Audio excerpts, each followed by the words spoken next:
ইতিহাসের আয়নায় আপনাদের স্বাগতম। প্রিয় বন্ধুরা, দক্ষিণ এশিয়ার রাজনীতি কি আবারও একটি বড় পরিবর্তনের দিকে এগোচ্ছে? বাংলাদেশের রাজনৈতিক পালাবদলের পর নেপালেও সরকার পরিবর্তন ও রাজনৈতিক অস্থিরতা নিয়ে দীর্ঘদিন ধরে আলোচনা চলছে। আর এখন নজর পড়েছে বিশ্বের বৃহত্তম গণতন্ত্র ভারতের দিকে।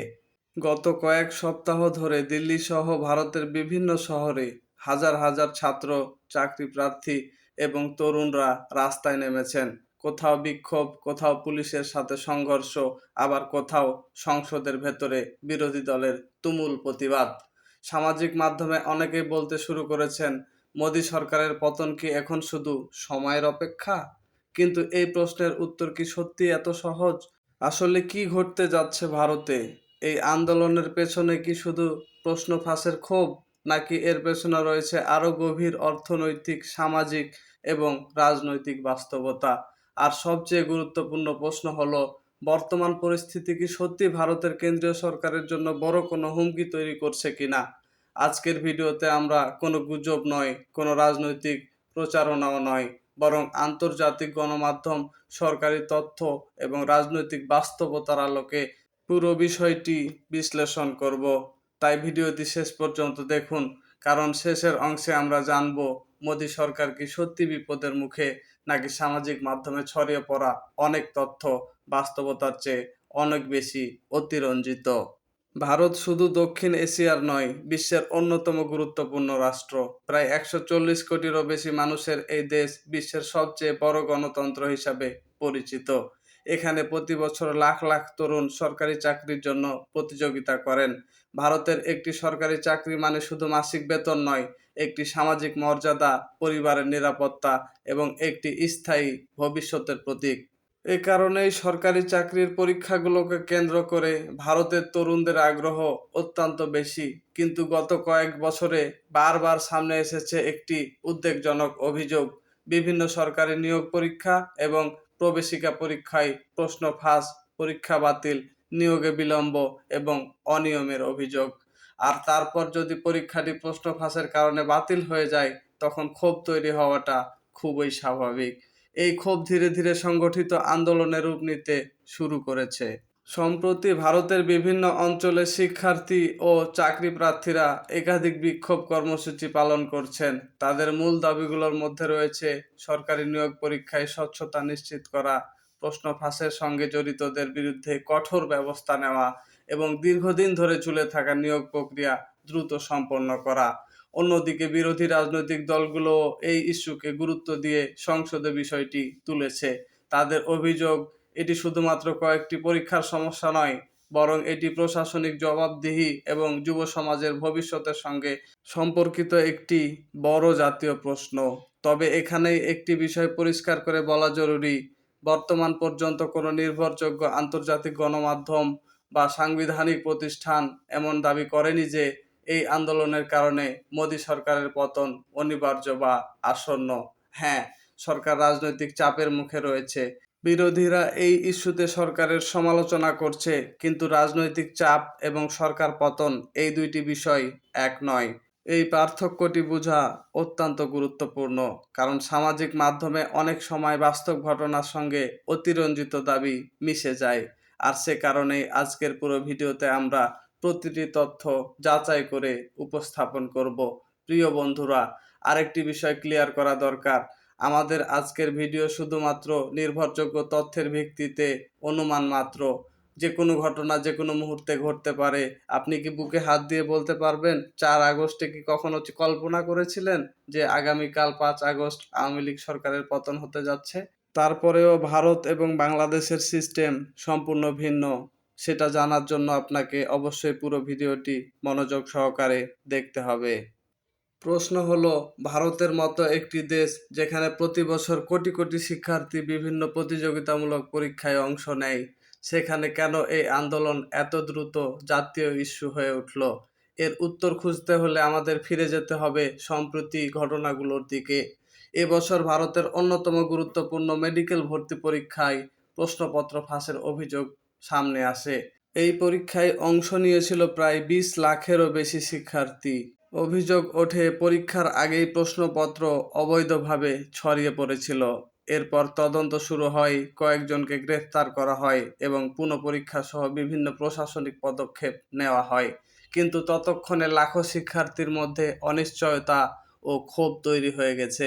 ভাবুন একবার, একজন শিক্ষার্থী হয়তো 1 বছর, কেউ 2 বছর, আবার কেউ 3 বছর ধরে শুধু এই একটি পরীক্ষার জন্য প্রস্তুতি নিচ্ছে। পরিবার তার জন্য অর্থ ব্যয় করছে, স্বপ্ন দেখছে একদিন সে ডাক্তার হবে। কিন্তু যদি সেই পরীক্ষার বিশ্বাসযোগ্যতাই প্রশ্নবিদ্ধ হয়ে যায়, তাহলে সেই ক্ষোভ শুধু একটি পরীক্ষাকে নয়, পুরো ব্যবস্থায় আস্থার সংকটে পরিণত হয়। শুধু প্রশ্ন ফাঁসই কি একমাত্র কারণ? উত্তর হলো না। এর সঙ্গে যুক্ত হয়েছে আরেকটি গুরুত্বপূর্ণ বিষয়, যুব কর্মসংস্থান। ভারত বিশ্বের দ্রুত বর্ধনশীল বড় অর্থনীতির একটি দেশ। তথ্য প্রযুক্তি, উৎপাদন শিল্প, অবকাঠামো অনেক খাতেই অগ্রগতি হয়েছে। কিন্তু বহু তরুণের অভিযোগ, উচ্চশিক্ষা শেষ করার পরেও প্রত্যাশিত চাকরি পাওয়া কঠিন। বিশেষ করে সরকারি চাকরির ক্ষেত্রে প্রতিযোগিতা এত বেশি যে এক পদের জন্য হাজার হাজার আবেদন জমা পড়ে। ফলে একটি পরীক্ষা বাতিল হওয়া বা প্রশ্নপত্র ফাঁস হওয়া অনেকের কাছে শুধু প্রশাসনিক ব্যর্থতা নয়, নিজের ভবিষ্যৎ নিয়ে অনিশ্চয়তার প্রতীক। এ কারণেই আন্দোলনের স্লোগান শুধু পরীক্ষা বাঁচাও নয়, বরং ভবিষ্যৎ বাঁচাও এমন অনুভূতিও এর সঙ্গে যুক্ত হয়েছে। আন্দোলনের এই পর্যায়ে এখন হাজার হাজার মানুষ দিল্লিতে জড়ো হয়েছে। তাদের দাবিগুলোর মধ্যে অন্যতম হলো শিক্ষা ব্যবস্থায় সংস্কার, প্রশ্নপত্র ফাঁসের জন্য দায়ীদের শাস্তি এবং কেন্দ্রীয় শিক্ষামন্ত্রীর পদত্যাগ। একটি মিছিল সংসদের দিকে এগোতে চাইলে পুলিশের সাথে সংঘর্ষ হয়, টিয়ার গ্যাস ব্যবহার, লাঠিচার্জ ও ধস্তাধস্তির ঘটনায় বহু মানুষ আহত হয়। আন্তর্জাতিক গণমাধ্যমের তথ্য অনুযায়ী আহতের সংখ্যা প্রায় 180 জনের কাছাকাছি। এ ঘটনা দ্রুত সামাজিক যোগাযোগ মাধ্যমে ছড়িয়ে পড়ায় আন্দোলন দ্রুত গতিতে বৃদ্ধি পাচ্ছে। এখানে একটি বিষয় পরিষ্কার করে বলা জরুরি, অনেকেই সামাজিক যোগাযোগ মাধ্যমে দাবি করছেন ভারতেরও সরকার পতন অনিবার্য। কিন্তু বর্তমান যাচাইকৃত তথ্য অনুযায়ী এই দাবি সমর্থন করার মতো কোনো প্রমাণ নেই।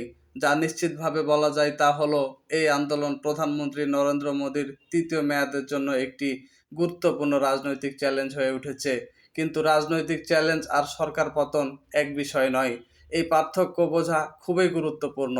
আরেকটি প্রশ্ন হলো, এই আন্দোলন কি শুধু এখন শিক্ষার্থীদের মধ্যেই সীমাবদ্ধ? উত্তর হচ্ছে না। এটি এখন রাজনৈতিকভাবে গুরুত্বপূর্ণ একটি ইস্যু। ভারতের রাজনীতিতে যখনই জনস্বার্থের কোনো বড় ইস্যু সামনে আসে, বিরোধী দলগুলো সেটিকে রাজনৈতিকভাবে কাজে লাগানোর চেষ্টা করে। এটি শুধু ভারতে নয়, বিশ্বের প্রায় সব গণতান্ত্রিক দেশেই এ ধরনের ঘটনা দেখা যায়। প্রশ্ন ফাঁসের অভিযোগ সামনে আসার পর কংগ্রেস, সমাজবাদী পার্টি, তৃণমূল কংগ্রেস সহ বিভিন্ন দল সরকারের সমালোচনা করছে। বিরোধী নেতাদের বক্তব্য, যদি দেশের সবচেয়ে গুরুত্বপূর্ণ পরীক্ষাগুলোর নিরাপত্তা নিশ্চিত করা না যায়, তাহলে তরুণদের ভবিষ্যৎ কিভাবে সুরক্ষিত হবে? সংসদেও এই বিষয় নিয়ে তুমুল বিতর্ক হয়েছে। বিরোধীরা সরকারের কাছে জবাব চেয়েছে এবং শিক্ষা ব্যবস্থায় সংস্কারের দাবি তুলেছে। কিছু বিরোধী নেতা আন্দোলনরত শিক্ষার্থীদের সঙ্গে সংহতি প্রকাশ করেন। তবে এটিও মনে রাখা জরুরি, বিরোধী দল কোনো আন্দোলনের পাশে দাঁড়ালেই সেটি সরকার পতনের আন্দোলনে পরিণত হয় না। অন্যদিকে অবাক করা বিষয় হলো, সরকারের অবস্থান সম্পূর্ণ ভিন্ন। মোদী সরকার জানিয়েছে, প্রশ্নপত্র ফাঁসের অভিযোগকে গুরুত্ব দিয়েই তদন্ত শুরু হয়েছে। বিভিন্ন রাজ্য অভিযুক্তদের গ্রেপ্তার করা হচ্ছে। সরকার আরও বলেছে, ভবিষ্যতে যাতে এ ধরনের ঘটনা না ঘটে সেজন্য কঠোর আইন ও প্রযুক্তি নির্ভর নিরাপত্তা ব্যবস্থা গ্রহণ করা হচ্ছে। সরকারের যুক্তি হলো, কিছু অপরাধী পুরো ব্যবস্থাকে ক্ষতিগ্রস্ত করার চেষ্টা করছে, কিন্তু এর অর্থ এই নয় যে পুরো রাষ্ট্রযন্ত্র ব্যর্থ হয়ে গেছে। অন্যদিকে আন্দোলনকারীরা বলছেন, শুধু কয়েকজনকে গ্রেপ্তার করলেই সমস্যার সমাধান হবে না, পুরো নিয়োগ ব্যবস্থায় দীর্ঘমেয়াদী সংস্কার প্রয়োজন। এখন আসা যাক সবচেয়ে আলোচিত প্রশ্নে। সামাজিক যোগাযোগ মাধ্যমে অনেকেই দাবি করছেন মোদী সরকারের পতন নিশ্চিত, কিন্তু বাস্তবতা কি? ভারতের সংবিধান অনুযায়ী কোনো সরকারের কেবলমাত্র রাজপথের আন্দোলনের কারণে ক্ষমতা হারায় না। সরকার পতনের জন্য লোকসভায় সংখ্যাগরিষ্ঠতা হারাতে হয় অথবা অনাস্থা ভোটে পরাজিত হতে হয়। বর্তমান বিজেপি নেতৃত্বাধীন এনডিএ জোট এখনও সরকার পরিচালনার মতো সংসদীয় সমর্থন রেখেছে, অর্থাৎ বর্তমান পরিস্থিতি সরকারকে রাজনৈতিকভাবে চাপে ফেলেছে, কিন্তু সাংবিধানিকভাবে সরকার পতনের মতো পরিস্থিতি এখনও তৈরি হয়নি। তবে এই আন্দোলন অত্যন্ত গুরুত্বপূর্ণ এবং তাৎপর্যপূর্ণ। এর গুরুত্ব অন্য জায়গায়। প্রথমত, এটি দেখিয়ে দিয়েছে যে ভারতের তরুণ সমাজ সরকারি চাকরি, শিক্ষা এবং কর্মসংস্থান নিয়ে গভীরভাবে উদ্বিগ্ন। দ্বিতীয়ত, বিরোধী দল বহুদিন পর এমন একটি ইস্যু পেয়েছে যা সাধারণ মানুষের মধ্যে ব্যাপক আলোচনার জন্ম দিয়েছে। তৃতীয়ত, এই আন্দোলনের প্রভাব ভবিষ্যতের রাজ্য নির্বাচন এবং জাতীয় রাজনীতিতে পড়তে পারে, তবে সেই প্রভাব কতটা হবে তা এখনোই নিশ্চিতভাবে বলা সম্ভব নয়। আগামী কয়েক মাসে কি ঘটতে যাচ্ছে তা এখন গভীরভাবে পর্যবেক্ষণ করার বিষয়। এই আন্দোলন কি ধীরে ধীরে আরও বড় রূপ নেবে, নাকি মোদী সরকার পরিস্থিতি নিয়ন্ত্রণে আনবে, নাকি বাংলাদেশ এবং নেপালের মতো ভারতের রাজনীতিতেও শুরু হতে যাচ্ছে নতুন এক অধ্যায়? এই আন্দোলন কি সত্যিই ভারতের রাজনৈতিক ইতিহাস বদলে দিতে পারবে? এই প্রশ্নের উত্তর খুঁজতে হলে আমাদের আবেগ নয়, ইতিহাস এবং ভারতের সাংবিধানিক কাঠামোর দিকে তাকাতে হবে। বিশ্বের অনেক দেশে বড় বড় আন্দোলন হয়েছে, কোথাও সরকার পরিবর্তন হয়েছে, আবার কোথাও সরকার টিকেও থেকেছে। তবে সেক্ষেত্রে নিয়ম নীতিতে পরিবর্তন আনতে বাধ্য হয়েছে, অর্থাৎ বড় আন্দোলন মানে সরকার পতন নয়, এমন কোনো সার্বজনীন নিয়ম নেই। তবে অবশ্যই কিছুটা প্রভাব তো পড়েই, যেটা ভবিষ্যতের জন্য অত্যন্ত গুরুত্বপূর্ণ হয়ে দাঁড়ায়। অনেকেই সামাজিক যোগাযোগ মাধ্যমে লিখেছেন, বাংলাদেশের পর এবার ভারতের পালা। কিন্তু এই তুলনা করার আগে একটি বিষয় বোঝা অত্যন্ত জরুরি। প্রতিটি দেশের রাজনৈতিক ব্যবস্থা, সংবিধান, নির্বাচনী কাঠামো, দলীয় শক্তির ভারসাম্য এবং রাষ্ট্রের প্রতিষ্ঠান একে অপর থেকে আলাদা। তাই এক দেশের রাজনৈতিক ঘটনা আরেক দেশে হুবহু এইভাবেই ঘটবে এমন ধারণা বাস্তবসম্মত নয়। ভারতের কেন্দ্রীয় সরকার টিকে থাকে লোকসভায় সংখ্যাগরিষ্ঠতার ওপর। যতক্ষণ পর্যন্ত সেই সাংবিধানিক ভিত্তি অটুট থাকে, ততক্ষণ শুধুমাত্র রাজপথের আন্দোলন সরকার পরিবর্তনের সমান নয়। আরেক পক্ষের প্রশ্ন, তাহলে কি মোদী সরকারের সামনে কোনো সমস্যা নেই? অবশ্যই আছে। বর্তমান পরিস্থিতি তিনটি বড় চ্যালেঞ্জ সামনে এনেছে। প্রথমত, তরুণদের আস্থা ধরে রাখা। যদি নিয়োগ পরীক্ষা, প্রশ্নপত্র, নিরাপত্তা এবং কর্মসংস্থান নিয়ে অসন্তোষ বাড়তে থাকে, তাহলে তা রাজনৈতিক প্রভাব ফেলতে পারে। দ্বিতীয়ত, বিরোধী দলগুলো এই ইস্যুকে কতটা কার্যকরভাবে জনসমর্থনে রূপ দিতে পারে। তৃতীয়ত, সরকার কত দ্রুত দৃশ্যমান সংস্কার এনে মানুষের আস্থা ফিরিয়ে আনতে পারে। এই মুহূর্তে রাজনৈতিক বিশ্লেষকরা সাধারণত কয়েকটি সম্ভাবনার কথা বলছেন। প্রথমত, সরকার দ্রুত সংস্কারমূলক পদক্ষেপ নিলে আন্দোলনের তীব্রতা কমে যেতে পারে। দ্বিতীয়ত, যদি নতুন করে বড় ধরনের অনিয়ম বা প্রশ্ন ফাঁসের ঘটনা ঘটে, তাহলে আন্দোলন আরও বিস্তৃত হতে পারে। তৃতীয়ত, এই ইস্যু ভবিষ্যতের রাজ্য নির্বাচন বা জাতীয় নির্বাচনে ভোটারদের সিদ্ধান্তকে কিছুটা প্রভাবিত করতে পারে। কিন্তু বর্তমান তথ্যের ভিত্তিতে মোদী সরকারের পতন নিশ্চিত, এমন সিদ্ধান্তে পৌঁছানো যায় না। ইতিহাস আমাদের একটি গুরুত্বপূর্ণ শিক্ষা দেয়, কোনো সরকারের শক্তি শুধু সংসদের সংখ্যায় নয়, জনগণের আস্থাতেও নির্ভর করে। আবার কোনো আন্দোলনের সাফল্য শুধু মানুষের সংখ্যা দিয়ে নয়, তার লক্ষ্য, সংগঠন এবং রাজনৈতিক বাস্তবতা দিয়ে নির্ধারিত হয়। ভারতের বর্তমান পরিস্থিতি নিঃসন্দেহে গুরুত্বপূর্ণ। এটি সরকারের জন্য একটি রাজনৈতিক সতর্কবার্তা, এটি তরুণদের হতাশার একটি প্রকাশ এবং এটি বিরোধী দলের জন্য একটি বড় রাজনৈতিক সুযোগ। কিন্তু একই সঙ্গে এটিও সত্য, ভারতের সাংবিধানিক কাঠামো, সংসদীয় সংখ্যাগরিষ্ঠতা এবং বর্তমান রাজনৈতিক বাস্তবতা বিবেচনায় সরকার পতন এখনই অনিবার্য এমন কথা বলার মতো নির্ভরযোগ্য ভিত্তি নেই। তাই সামাজিক যোগাযোগ মাধ্যমে ভাইরাল হওয়া প্রতিটি দাবি বিশ্বাস করার আগে আপনাদের উচিত নির্ভরযোগ্য তথ্য যাচাই করা।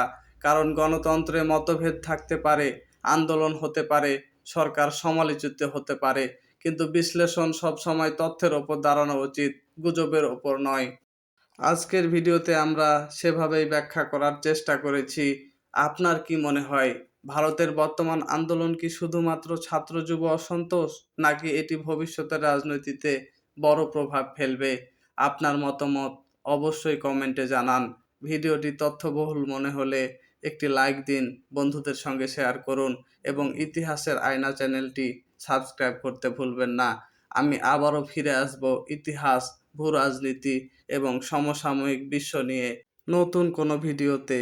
সেই পর্যন্ত ভালো থাকবেন। ধন্যবাদ।